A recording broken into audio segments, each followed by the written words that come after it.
Bienvenue à cette live perspective, comment gérer la frustration d'un entretien annuel décevant.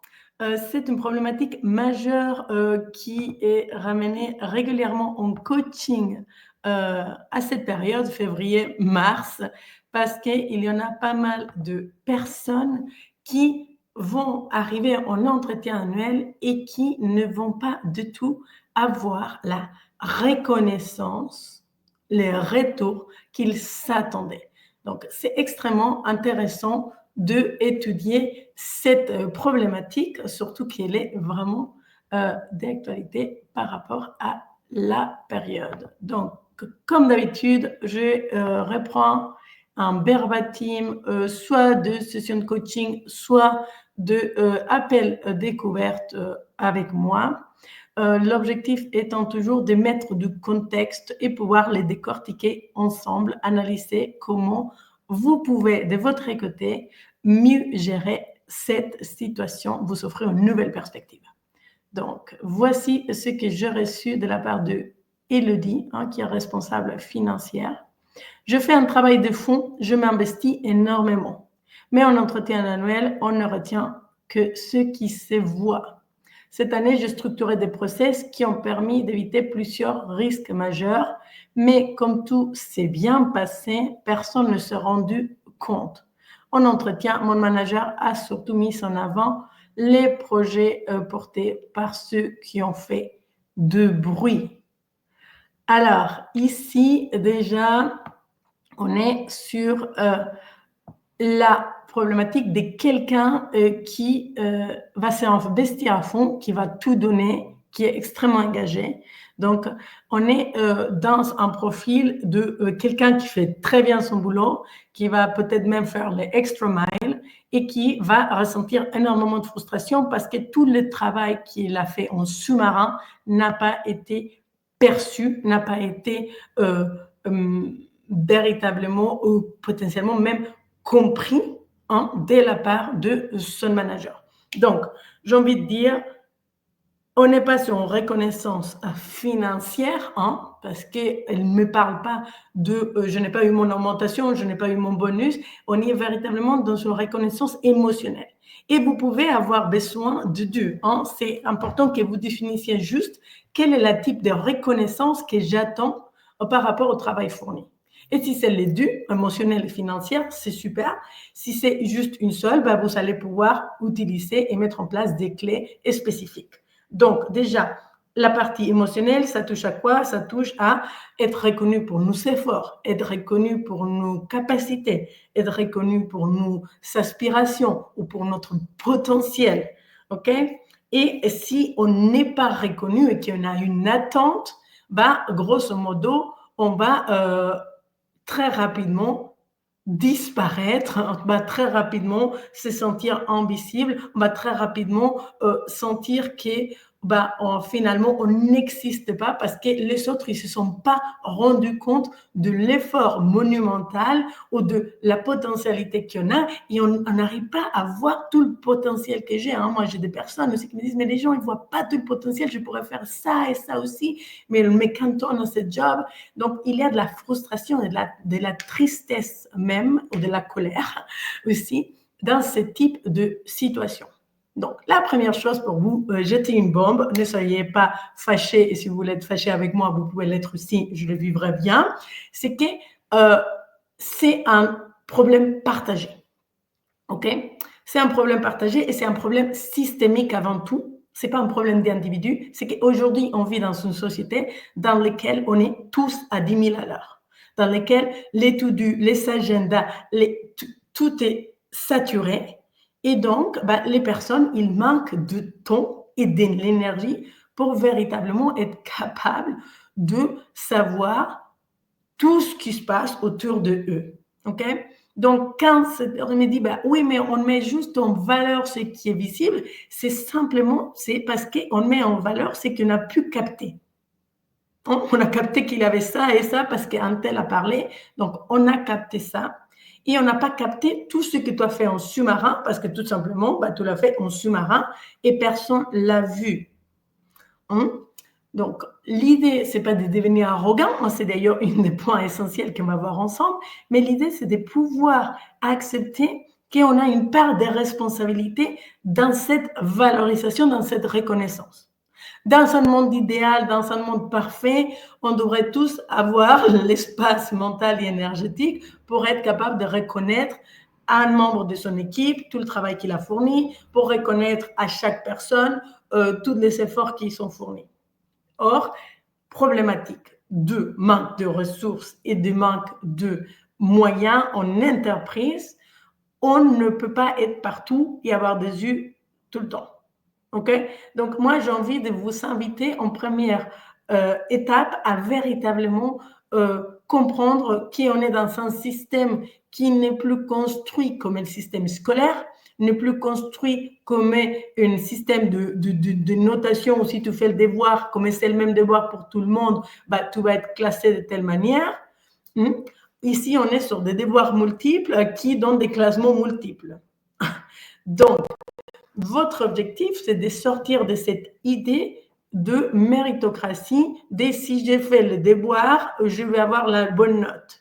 On n'est plus à l'école, c'est important de reconnaître en nous cette partie de bon élève qui pourrait venir nous poser problème parce qu'on n'est plus là en entreprise pour suivre forcément toutes les guidelines et faire le devoir. On est aussi pour apporter une vision stratégique, une certaine capacité à décider où sont les priorités, où sont les projets stratégiques et les mener à bien d'une manière à que ça aide la performance de l'entreprise, tant humaine comme financière. Okay?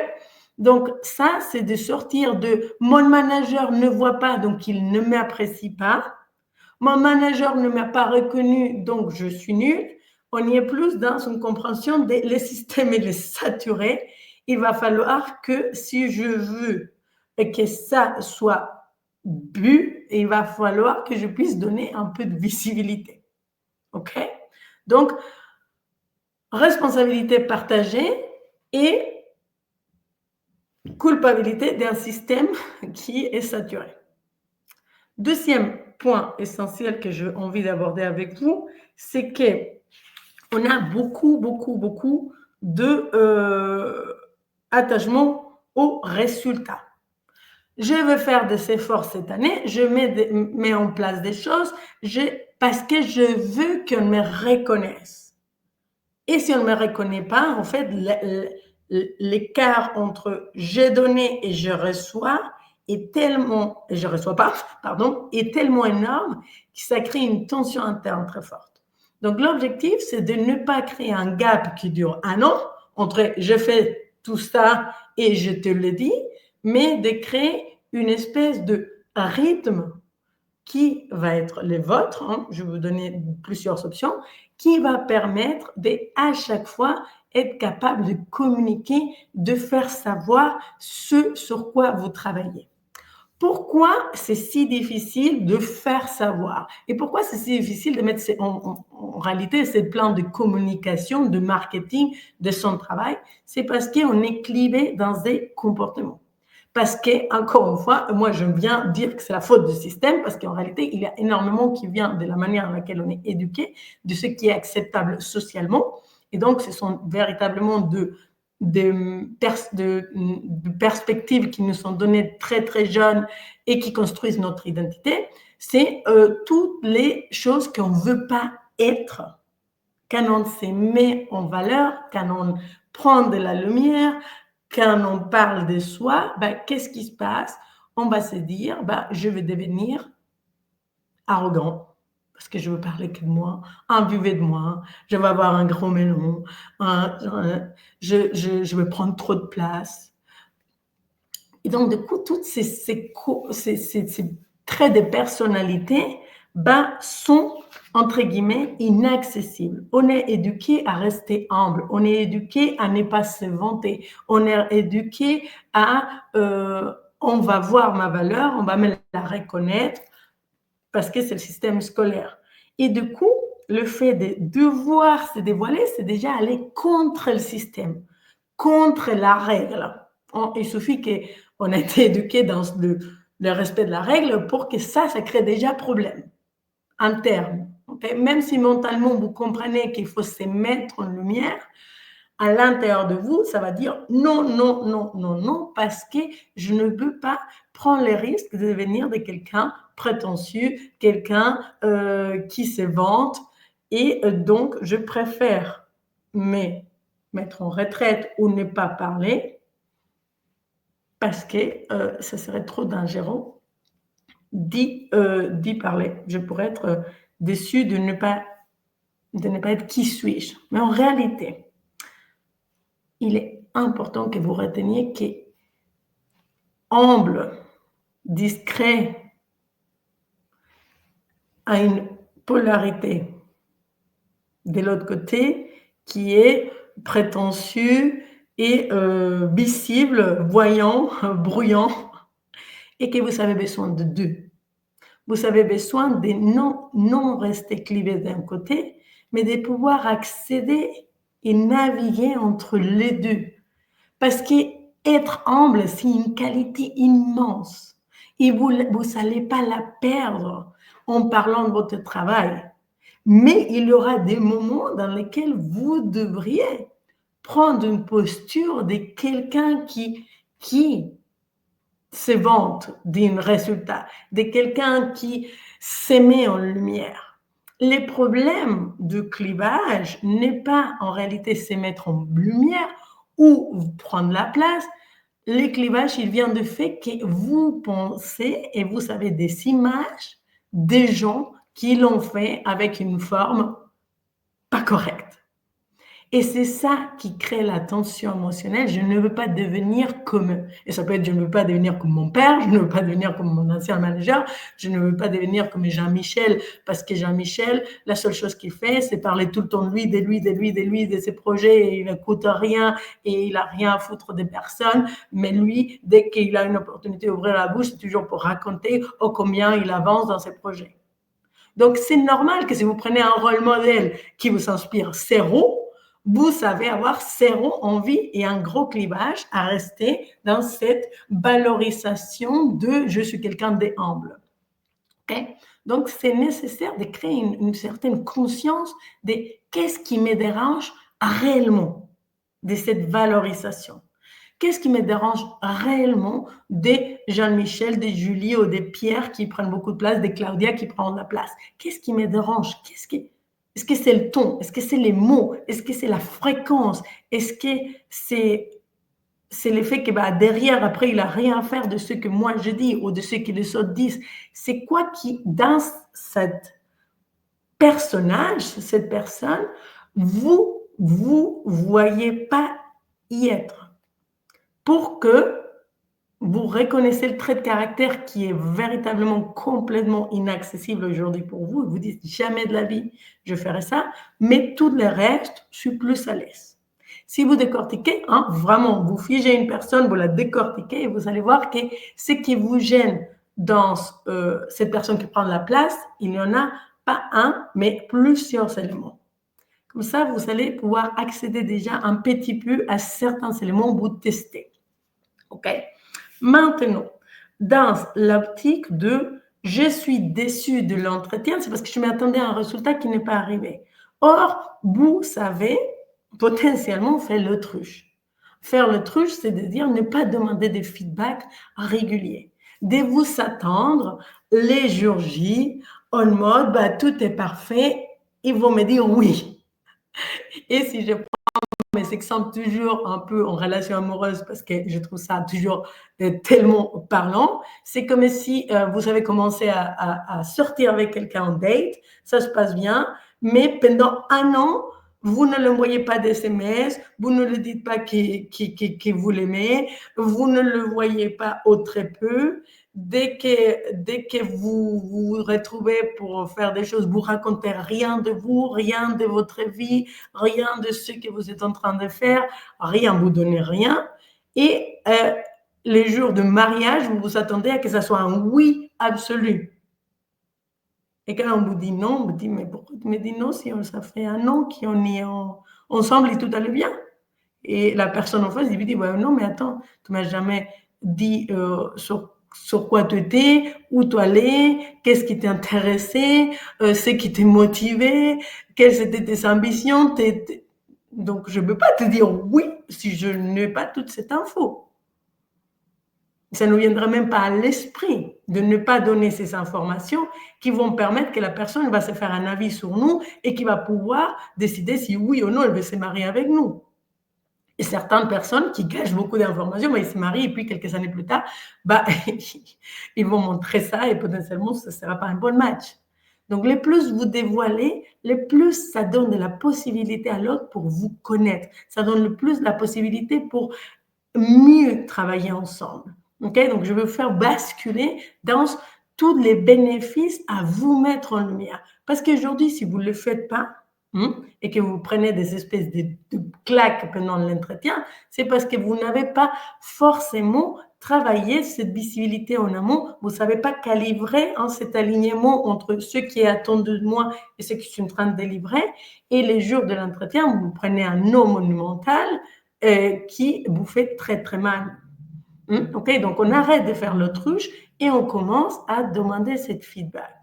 Okay? Demander cette feedback, c'est très compliqué parce qu'on peut avoir un oui, tu es dans les bons chemins, c'est génial, mais on peut avoir aussi un non, ça ne va pas complètement, voici ce qui est amélioré. Donc, c'est nécessaire d'avoir cette maturité de dire qu'est-ce qui est mieux de conduire en route de 200 km et me rendre compte, alors, au moment où je stoppe la voiture à 200 km, que je ne suis pas dans la bonne direction, ou d'avoir un GPS qui, quand je pris le chemin au kilomètre 53 de tourner à gauche au lieu de tourner à droite, qui me dit attention, tu n'es pas au bon chemin, reviens en arrière. Quand c'est le GPS qui nous le dit, on est très content. On peut être un peu énervé de savoir regarder le chemin, mais on est très content de ne pas avoir conduit jusqu'au kilomètre 200. Quand c'est de feedback humain, on va avoir beaucoup plus de mal. Or, c'est la même chose. C'est le feedback, le fait de partager, de donner de la perspective, de dire sur quoi on est en train de travailler, nous permet de réaligner, réajuster et surtout revenir sur le chemin si on s'est complètement égaré.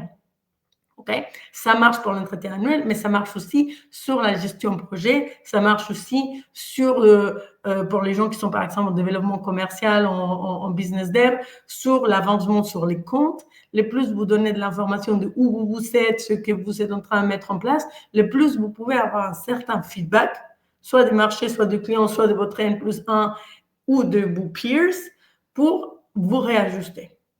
Okay? Donc, c'est de voir cette possibilité comme un gain de performance pour l'organisation. Vous ne vous vantez pas juste parce que vous êtes quelqu'un de bien et que vous savez tout faire. C'est je partage l'information parce qu'elle peut être utile pour quelqu'un d'autre, parce que ça va aider la performance de l'équipe, parce que ça va permettre de prendre de meilleures décisions, parce que ça va nous permettre de potentiellement améliorer la communication. Et donc, le plus vous allez chercher ces bénéfices, les moins la culpabilité de vous mettre en avant sera grande. Jusqu'à ce que vous voyez que vous mettre en avant, vous vendre tout le long de l'année, c'est autant utile pour vous que pour les autres. Jusqu'à ce que vous ne voyez pas cet équilibre, cette harmonie, vous allez être clivé dans il a plus d'inconvénients que de bénéfices, il a plus de mal que de bien à le faire, donc je ne le fais pas. OK? Donc, déjà ça, vous allez pouvoir mettre de la lumière là-dessus. Pourquoi on est déçu dans cet entretien? C'est parce qu'encore une fois, je le répète, on a eu un feedback qui ne correspond pas à le feedback attendu. Certains d'entre vous vont me dire, oui, mais moi, j'ai communiqué, moi, j'ai quand même dit, et à la fin, l'entretien, on ne m'a pas reconnu. OK, ça peut arriver. Je pense qu'on peut toujours faire des efforts de communication, mais ça peut arriver que vous me dites, Claudia, honnêtement, je fais des points réguliers avec mon manager. Je parlais de mon projet, je discutais, je donnais des comptes rendus, j'avais mes présentations d'avancement. Et j'arrive à l'entretien annuel et je me prends un to be improved ou un meet expectations, car en réalité, j'étais vraiment above expectations. J'étais au-delà des attentes. Donc, là, si vous savez faire tous les efforts de communication, de marketing, de vendre votre projet en interne et que vous ne le reconnaissez pas pendant l'entretien, c'est intéressant que vous écoutiez la petite histoire de la montre ancienne que je vais vous raconter. Hein? Il y a un grand-père et qui est, on va dire, dans son lit de mort et qui offre à son petit fils une très belle montre ancienne qui lui appartenait.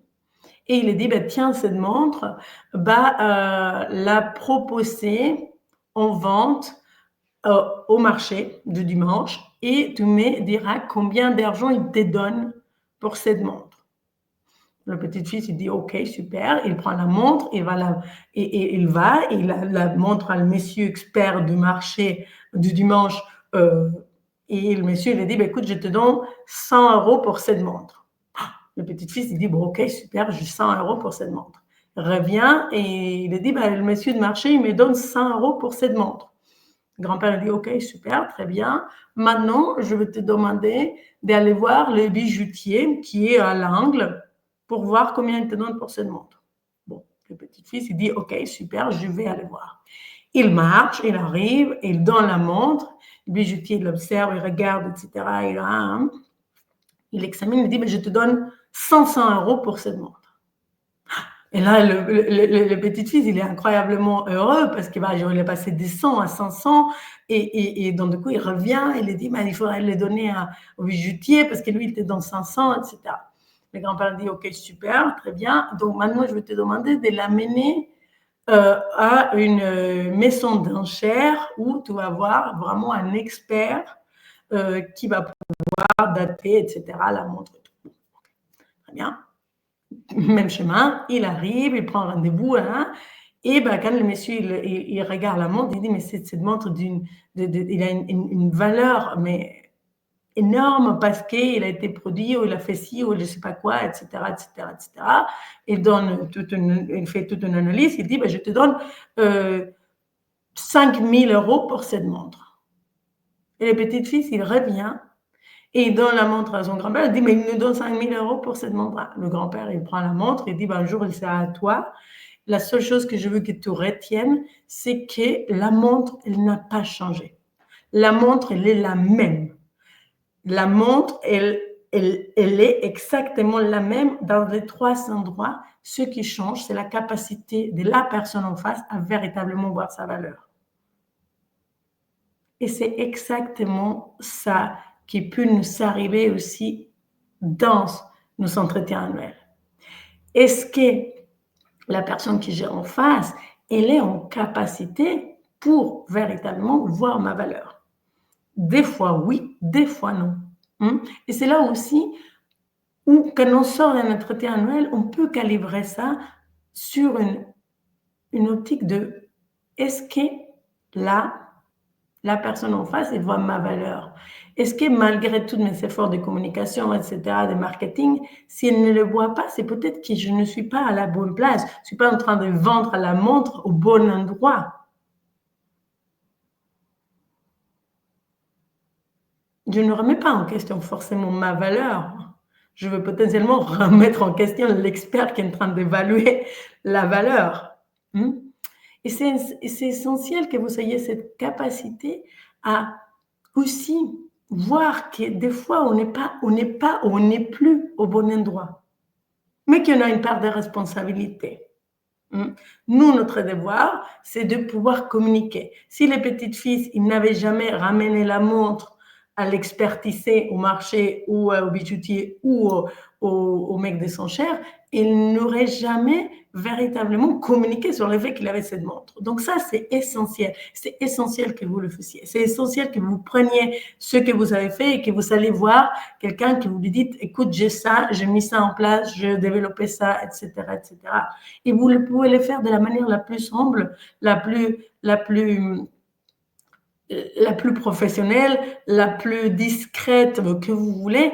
Et c'est là où j'arrive à vraiment à comment amener en fait de la valeur à l'autre, comment permettre à l'autre de voir notre valeur tout en lui apportant quelque chose, un bénéfice. Et pour moi, c'est vraiment, il y a une formulation presque magique, j'avais envie de dire, mais qui plutôt en tout cas mathématique presque, qui est si vous voulez gagner en visibilité, si vous voulez gagner en magnétisme, si vous voulez gagner en charisme, si vous voulez être beaucoup plus reconnu, ou en tout cas que les gens ressentent cette création de valeur que vous faites, il est nécessaire que vous soyez dans le plaisir, la solidité et la valeur ajoutée. Tout ça, ce sont des choses que j'enseigne dans le programme Proud and Loud. Je ne veux pas rentrer dans le détail de ce que c'est le programme ni de comment ça fonctionne. Vous pourrez trouver toutes les infos dans mon LinkedIn ou dans mon site. Mais c'est véritablement, en fait, pour que communiquer soit plus facile pour vous, pour que vous ayez plus envie de vous mettre en valeur, de vous mettre en lumière. Déjà, la première chose, c'est que vous mettez en lumière des endroits où vous êtes solide, des endroits où vous connaissez le sujet. C'est-à-dire, si vous menez un projet, vous me parliez des étapes qui vous connaissez, des moments, des processus qui fonctionnent ou ne fonctionnent pas, mais dont vous savez la connaissance, vous savez cette solidité parce que vous êtes l'expert. Deuxièmement, le plaisir. Quand vous parlez, quand vous mettez en lumière des choses, si vous me parlez que des choses qui vous drainent de l'énergie, qui ne vous plaisent pas, qui sont chiantes à mourir, je ne veux pas ressentir la même énergie que si vous me parlez des choses qui vous intéressent. Et ça aussi, c'est une boussole super intéressante pour savoir si vous êtes à la bonne place ou pas. Si à un moment donné, vous vous rendez compte que vous n'avez pas envie de parler de vos projets parce que tous vos projets vous gabent, parce que ça ne vous donne pas envie, parce que honnêtement, vous savez connaître mieux, peut-être c'est une information essentielle pour dire est-ce que je suis au bon endroit, est-ce que je suis à la bonne place, hein? Mais si vous n'avez pas ce plaisir de communiquer, vous n'avez pas à avoir les étoiles dans les yeux. Et les étoiles dans les yeux, c'est ce qui crée beaucoup la connexion avec l'autre, c'est ce qui crée que les gens vous s'entendent quand vous parlez de vos projets. C'est ça qui fait que les gens ils restent un peu happés à cette partage. C'est le plaisir, parce que le plus on est dans le plaisir, le plus on crée cet effet grâce au neurone miroir chez l'autre, et donc du coup, il vit un peu les mêmes expériences. Et le troisième élément de cette formule magique, c'est d'apporter de la valeur. OK? Quand vous allez parler de votre projet, parlez de votre projet, mais apportez de la valeur. Je vous donne 3 idées pour que vous le fassiez. La première idée, ça va être de vous valoriser grâce à la valorisation de quelqu'un d'autre. C'est-à-dire, vous êtes chef de projet et ou responsable financière, comme c'est le cas d'Élodie qui m'a envoyé ce message. Elle a mis en place des processus. Donc, pour la mise en place de ces processus-là, il y a eu des personnes qui ont été aussi engagées pour faire les tests, etc. Donc, ce qu'elle peut faire, c'est de dire, je remercie beaucoup Pierre, Julie et Jacques qui ont participé au test de processus, ce qui m'a permis de véritablement valider que ça correspondait aux attentes des utilisateurs finaux de l'équipe de contrôle gestion. En faisant ça, vous mettez en valeur des personnes qui se sont engagées, vous leur donnez de la visibilité et vous donnez de la visibilité à votre projet. Donc ça, c'est une stratégie qui fonctionne très bien, c'est gagnant-gagnant et qui va vous donner de la visibilité. Une deuxième stratégie, c'est de raconter comment vous avez mis en place des choses par rapport à un projet qui est en train d'avancer, par rapport à un compte client que vous avez signé, par rapport à peu importe, que vous êtes en train de mettre en place, vous pouvez le raconter d'une manière informelle ou formelle et de dire, en fait, je suis en train de mettre en place des processus financiers, ce que je me suis rendu compte, ce qu'on avait déjà un modèle dans, je vais inventer, on avait déjà un modèle qui m'a servi de base pour pouvoir créer la suite. Donc, j'ai envie de partager ça parce que potentiellement, tu pourrais utiliser ce modèle aussi là. Ou je suis en train de mettre ce processus en place. Je me suis dit que ça pourrait être intéressant pour toi de les tester et de me donner un feedback. Donc, si tu veux, utilise-le et dis-moi qu'est-ce que tu en penses. Là, vous êtes en train d'apporter de la valeur à l'autre parce que vous pensez que ça va faciliter son quotidien, mais vous lui parlez. Donc, du coup, ça n'agit plus de vous mettre vous-même et de raconter votre grande réussite, c'est de mettre à disposition votre réussite pour ajouter de la valeur à la personne qui est en face. Donc ça aussi, ça marche très, très bien parce qu'à force de le dire, à force de le mettre en place, lors de votre rendez-vous bimensuel ou mensuel avec votre chef, vous allez pouvoir dire, il y a 4 ou 6 personnes ou 8 personnes qui ont mis en place ce process, qui ont testé, qui m'ont fait des feedbacks et donc du coup, on est là. Et ça va appuyer du coup cette valorisation de autres et en même temps la vôtre. La troisième étape pour vous valoriser d'une manière très facile et que vous n'arriviez pas en entretien annuel en mode découverte de qu'est-ce que tu as fait de l'année, grosso modo, c'est de mettre des points réguliers avec votre N+1 ou des points réguliers avec l'équipe, si vous avez une équipe, pour que vous puissiez parler de ce que vous avez mis en place et vous ne parlerez pas de comment vous le mettez en place cette fois-ci, mais vous parlerez de résultats. Vous parlerez vraiment de bénéfices plutôt orientés dans les résultats que dans les comment. Parce que là, ce qui va être essentiel, c'est que les gens ils sachent, OK, on était au point A, on est aujourd'hui au point B. Voici le résultat. Je suis partie de 0 process à, j'ai mis en place 3 process qui permettent ça, ça, ça. Comment tu l'as fait? Combien de temps ça t'a demandé? Ça va dépendre de toi si tu as envie de le dire ou pas. Moi, je te conseillerais juste de mettre un petit topo. J'ai utilisé X quantité de temps pour mettre ça en place ou j'ai mis ça en place lors du 3e trimestre. Ça représentait genre un quart de mon temps de travail pour donner une certaine ampleur. Parce que si tu dis, j'ai passé un quart de mon temps à faire cette process, ton manager, il peut dire, c'est OK pour moi. On peut dire, attention, là, fausse route, un quart de ton temps, c'est énorme. Soit tu ton over delivery de qualité, soit ça vaut pas la peine, j'ai besoin de toi ailleurs. Si vous ne donnez pas cette indication-là, les gens, comme ils ne sont pas dans votre job, ils vont penser que ça se fait en 10 minutes. Que le tableau, il est apparu presque par lui-même. Ils ne se rendent pas compte de la densité, de l'intensité qu'il peut y avoir derrière. Donc, c'est essentiel que vous soyez aussi en capacité de le transmettre. Parce que si vous ne le transmettez pas, l'autre, il ne peut pas le deviner. Il devrait.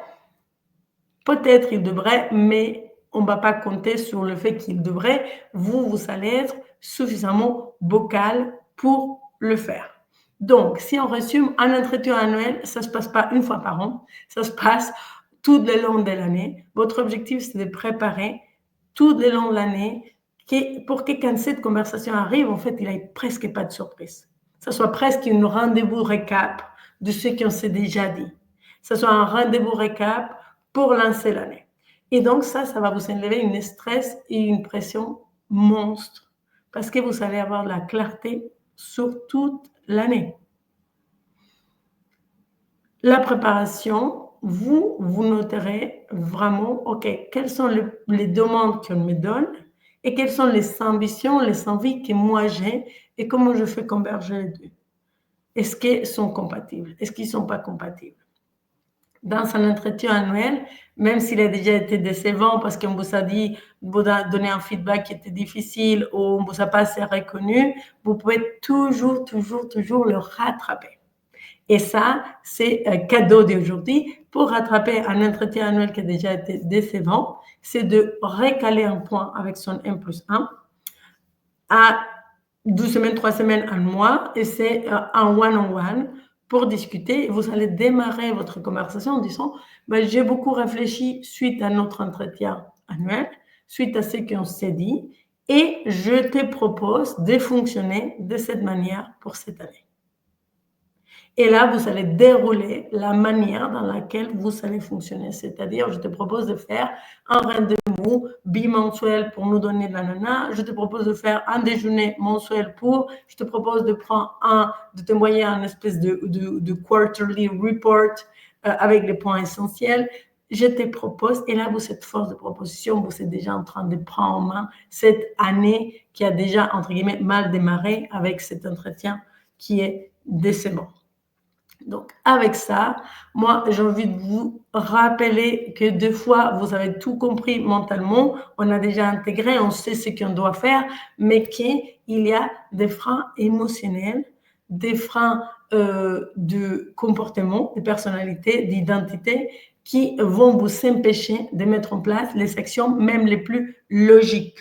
Donc, pas de culpabilité à avoir là-dessus, mais une certaine conscience à dire, OK, aujourd'hui, je sais que je dois le faire, mais je ne le fais pas. C'est probablement qu'il y a un fil invisible qui me retient. Et donc, si je n'arrive pas à identifier cette fil invisible par moi-même, c'est intéressant, c'est important que vous cherchiez un accompagnement, une formation qui pourrait vous apporter ça. Si la manière dans laquelle je parle, je vous explique les choses, vous intéresse et que vous voulez aller un peu plus loin, moi, je vais vous laisser le lien pour mon agenda. Vous pourrez prendre un rendez-vous de bilan qui est complètement offert, sur lequel on pourra discuter de vos besoins, de vos enjeux, notamment tout ce qui est votre posture, votre légitimité, votre affirmation, votre confiance. Et à partir de là, je vous dirai quelles seraient les pistes potentielles pour que vous grandissiez dans votre posture, votre affirmation et votre leadership. Et avec ça, je vous donne rendez-vous la semaine prochaine, comme d'habitude, pour une nouvelle perspective.